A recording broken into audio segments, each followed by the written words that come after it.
আগে যে বীজ লাগানো হয়েছিল সেই জমিতেই ফের এসে গেছি। ফের আপনারা আগেই জানেন যে অর্ধেক করে আমরা গোটা জমিটাতে মানে শসা গাছ এবং করলা গাছ লাগাচ্ছি। 10 দিন আগে যে গাছটা লাগানো হয়েছিল আপনাদেরকে গাছের ছবিটা দেখাই।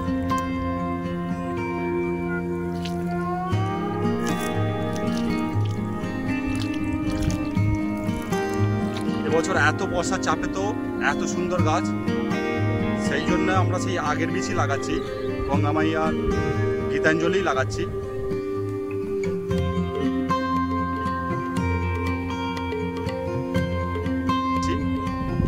এই পাশেই মাদা তৈরি করা আছে, এই মাদাতে আজকে লাগানো হচ্ছে।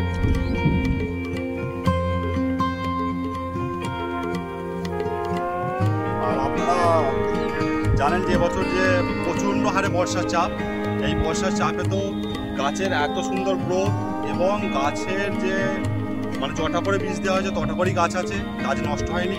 তাই জন্যই আমাদের বিশ্বাস আরও বেড়ে গেছে গঙ্গামাইয়ার ওপর। তো আজকের বীজ লাগানো শুরু হচ্ছে, দেখুন আপনারা।